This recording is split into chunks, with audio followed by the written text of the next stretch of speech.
موت وہ حقیقت ہے کہ جس کا انکار وہ لوگ بھی نہیں کرتے جو خدا کا انکار کرتے ہیں. یہ اتنی بڑی حقیقت ہے کہ اس کا انکار ممکن نہیں ہے. لہٰذا اس قسم کے واقعات پہ صرف کف افسوس ملنے کی بجائے انسان کو گاڈ اورینٹڈ ہونا چاہیے، اللہ تعالیٰ کی طرف متوجہ ہونا چاہیے. اور یہ موت کا مقصد بھی اللہ تعالیٰ نے قرآن میں اسی لیے بیان کر دیا، الذی خلق الموت والحیات لیبلوکم ایکم احسن عملا. اللہ تعالیٰ نے زندگی اور موت کو اس لیے پیدا کیا، یعنی یہ جو نظام ہے کہ زندگی کے بعد موت آتی ہے، ایک آپ کو ٹائم دیا جاتا ہے اس لیے کہ تاکہ وہ جانچے تم میں سے کون اچھے اعمال کرتا ہے. یہ اس نے جانچنا ہے.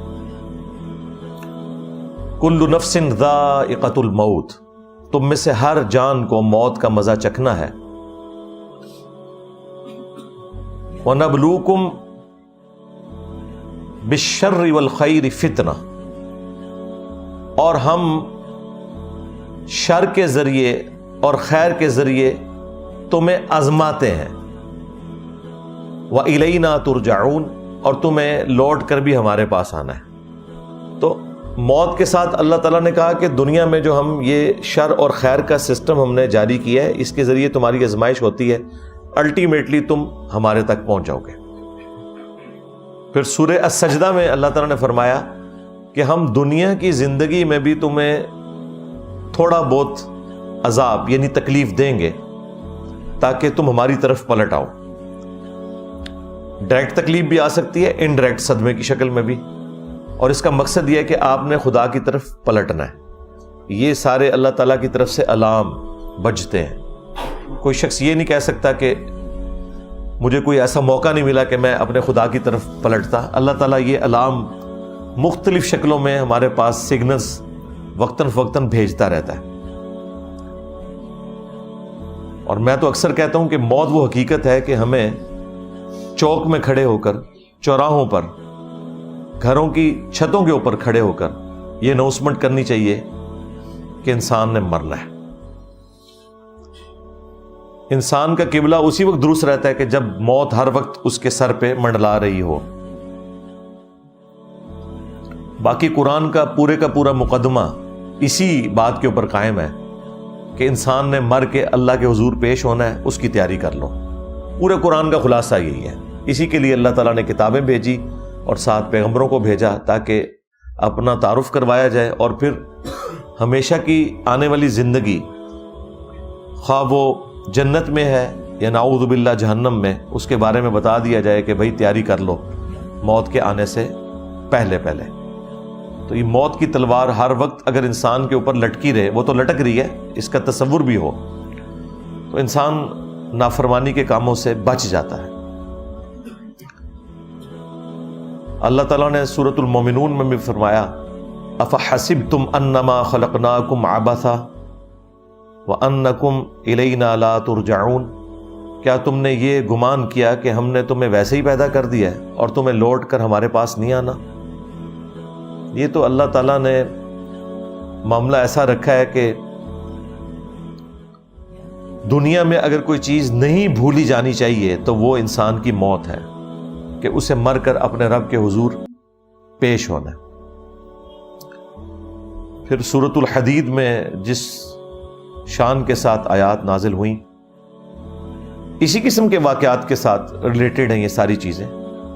الم یأن للذین آمنوا ان تخشع قلوبهم لذکر اللہ وما نزل من الحق، کیا لوگوں پر ایسا وقت نہیں آیا کہ ان کے دل جھک جائیں اللہ کی یاد کی طرف اور اس الحق قرآن کی طرف جو ان کے رب کی طرف سے نازل ہوا.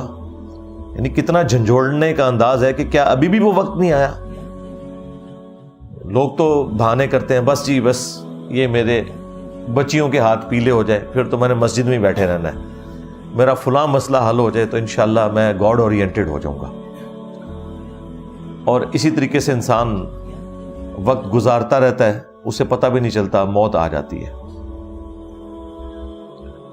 اس کا ثبوت یہ ہے کہ آپ کے ساتھ جتنے لوگ مر رہے ہیں آپ ان کے اوپر غور و تفکر کریں تو آپ کو پتہ چلے گا کہ وہ اسی نارمل زندگی سے ہی اچک لیے گئے ہیں. یہ نہیں ہوا کہ پہلے انہیں کوئی ٹیلی فون کال آئی ہے یا کوئی ٹیکسٹ میسج آیا کہ بھائی اتنے دن رہ گئے تیاری کر لو تو وہ پھر بالکل ٹھیک ہو گئے. نہیں, اچانک ہی اٹھائے جاتے ہیں. تو اسی لیے اللہ تعالیٰ نے قرآن میں فرمایا وَلَا تَمُوتُنَّ إِلَّا وَأَنْتُمْ مُسْلِمُونَ, دیکھنا تمہیں موت نہ آئے مگر اس حال میں کہ تم اللہ کے تابع فرمان مرنا.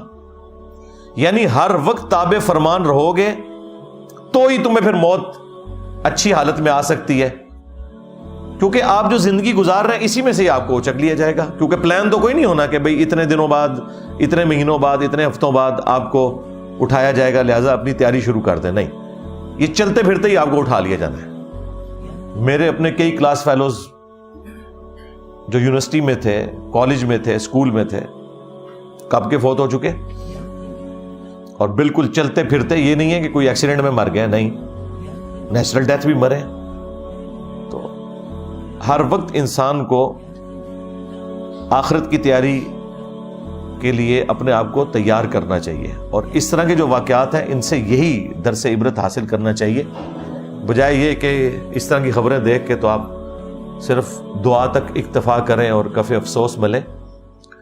اپنی آخرت کی تیاری کریں کہ کیا حالات و واقعات ہوں گے آگے چل کے. لوگ تو رو رہے ہوتے ہیں مرنے والوں کو اس اعتبار سے کہ یہ مر گئے.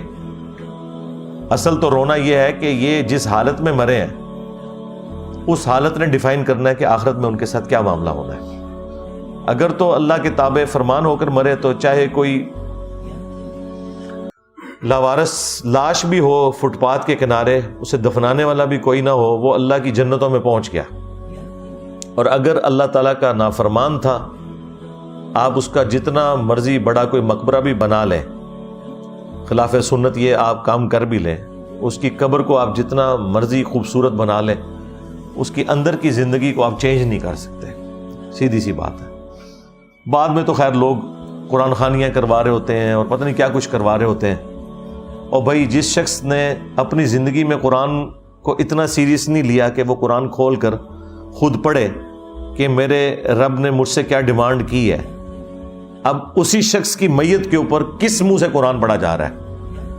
وہ اپنی زندگی میں تو قرآن کو اتنی اہمیت نہیں دیتا تھا, اب آپ اس کی میت پہ قرآن پڑھ کے دھونس اور زبردستی کے ذریعے اسے بخشوانا چاہتے ہیں. اس طرح تو آپ کچھ بھی نہیں کر سکتے. یہ دنیا میں اس طرح کی چیزیں چلتی ہیں, اللہ کے اوپر تو کسی کی کوئی دھونس نہیں ہے. سیدھی سی بات ہے.